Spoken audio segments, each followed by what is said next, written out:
نفری که از تاریخ اطلاع ندارد آگاهی ندارد شاید تعجب کند. نمیکنید لااقل مونید که هرچی ما بعضی حرفایی میگوییم که شاید مردم نشنیدن یا کمتر شنیدن. او تاریخ بزرگ داریم و دیگر دوره میگذاریم حتما. اینا اومدن در دوام یک شبانه روز زیاده از 10,000 مردم کشتن. اون چیزی که برای شما ضرور است قبول کنید و اون چیزی که نیست میتونید پس میبخشید. برای ما دولت در کجا ساخت؟ در جایی که ما 5,000 سال باز زندگی میکنیم. دوستان اصلا کاری ما این گونه نبود که هر بزرگا رو بیاریم جستجوی کنیم و دیگر وظیفه اساسی این هم هست که یاد داشته باشید در برنامه اول هم ما کوشش داریم فقط به فیلم تاریخی. سوال چنین است کی رو توصیه میدادید؟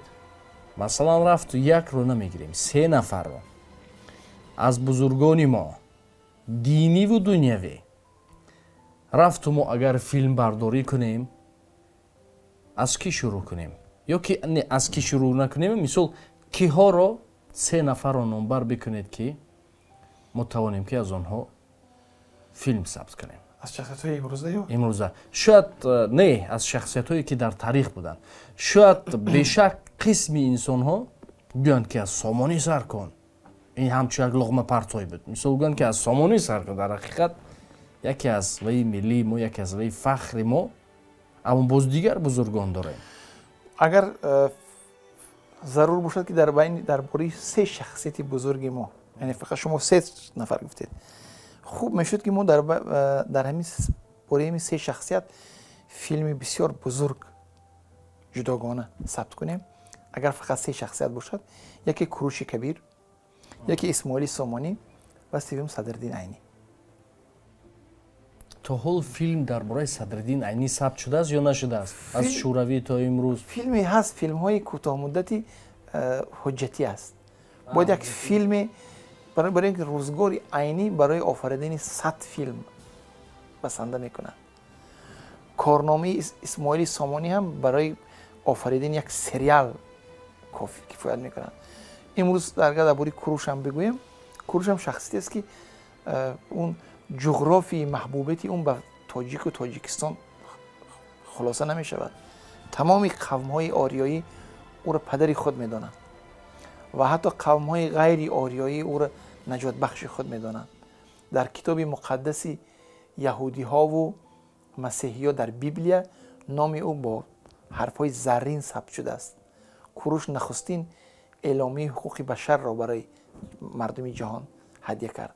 این 3 شخصیت شما 3 شخصیت گفتید لیکن من فکر میکنم که اگر ما امکان داشته باشیم ما اینقدر در اجازه میتیم با شما 7 نفر دیگر بگید کی فقط نمبر کنید بس. خب درباره داریوش اول پادشاه هخامنشی میتوانیم درباره خسرو انوشیروان فیلم آفریم. میتوانیم درباره کنیشک کوشانی فیلم آفریم. میتونیم درباره ابو مسلم خراسانی یک شخصیتی که چرخ تاریخ را دیگر کرد بسیار شخصیتی اونم تاجیک بود و دربارش البته فکرهای ببینید همون شخصیت با همون عظمتی که برای ما دارد بعضی ها دربارش با فکرهای دیگه هم دارند اما مهم نیست. مهمه که اون شخص ما باید درباره خاندان برمکی ها بسیار خدمت کردن. در 50 سالی که اینا در حکومت بودند یعنی پایدیوار استقلال دولت های عصری میانگی تاجیک برمکی ها با خدمت به فعال فرهنگ با خدمت برای فرهنگی مردم تاجیک. اگر این کار ما نکنیم تاجیکستان نکنند دیگه کشور این کار کردن نمیتونه. این بدوش ما هستیم. درباره یعقوب لیث نفری که یک ایمپری بزرگ اداره میکرد اما وقتی که شب خواب میرفت در تگ سرش سپر بود و در بالای خودش همون یک جامعه خودش میپرداخت و خوراکش ماهی و پیاز بود. نفری که خلیفه های بغداد از دست او شبا خواب نداشتن. یک انسانی با اینقدر عظمت اینقدر ساده زندگی میکرد. این شخصیتی بسیار عجیب است.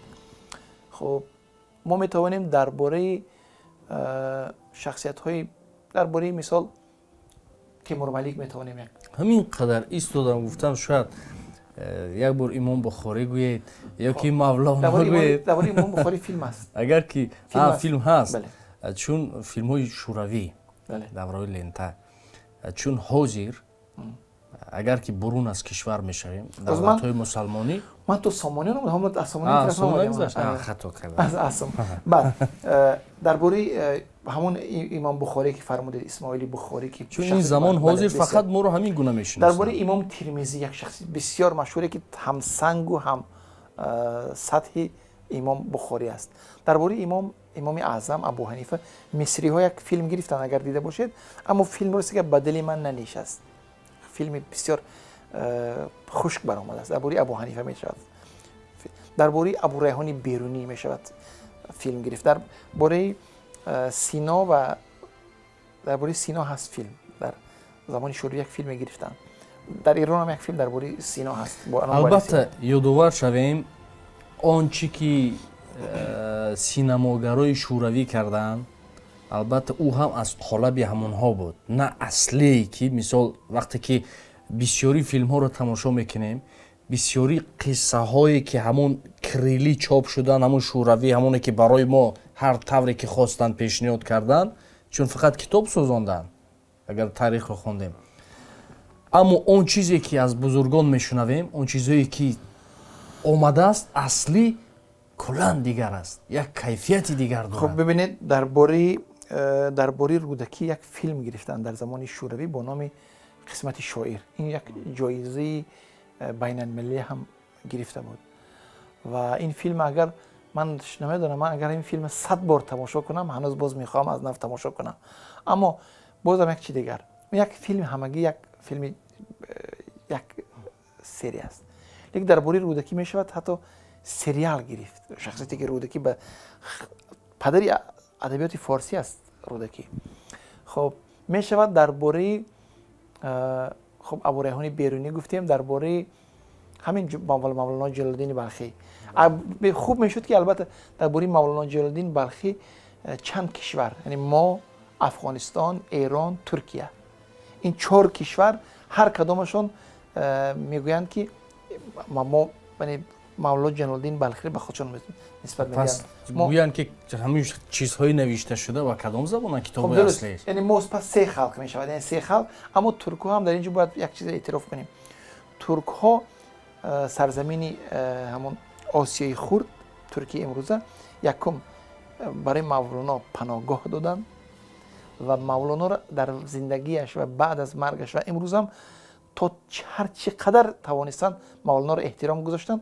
و یک چیز دیگه هم شما فراموش نکنید، در برابر اینکه ترک ها به مولانا احترام گذاشتند و او را قدر کردن، امروز ها در سال نزدیک به 1 میلیون نفر یا که زیاد از 1 میلیون، من اگر در رقم شاید خطا کنم، یک چند پیش دیده بودم، مردمی دنیا، مردمی گوشه و کنار دنیا میروند زیارت مولانا. شما تصور کنید یعنی 1 میلیون برای امروز در این صنعت، این توریسم و جهانگردی، ببینید چقدر درآمد برای اون کشور است.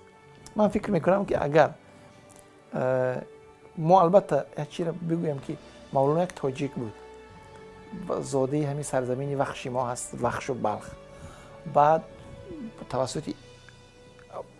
توسط ایران از نیشاپور میگذرد، با عطار وا میخورد، بعد میرود اول به حج به سرزمین حجاز. در یک پارچه شعری بود عطار پیرت منم پیری با تدبیرت منم، هوشیار باش عطار باش دیوانه، چیزی عطار باش دیوانه هوشیار باش.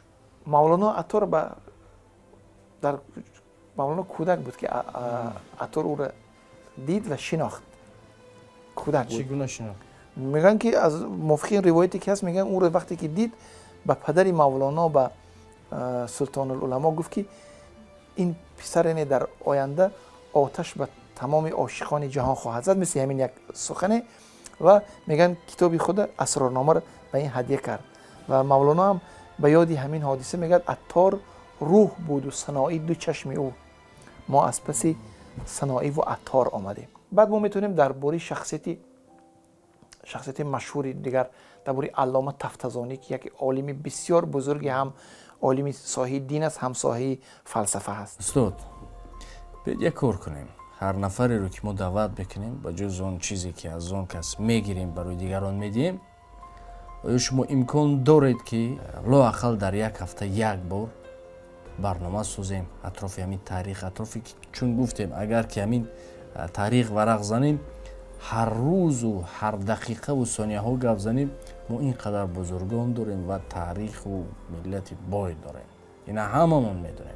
وظیفه هر کدام ما هست، وظیفه هر تاجیک است که درباره تاریخ، درباره فرهنگ، درباره گذشته اجداد هم تحقیق کند هم تبلیغ کند. اگر گفتار ما، اگر سخنای ما اگر سودمند نیفتاد، حتما این کار میکنیم و از وقت و از نیرو باید در این کار دریغ نداریم. دویما میگفتن که یک شم میتواند 10 شم را گریان کند، 10 شم میتواند 100 شم، همین گونه میرود. تشکر زیاد، خوش آمدید.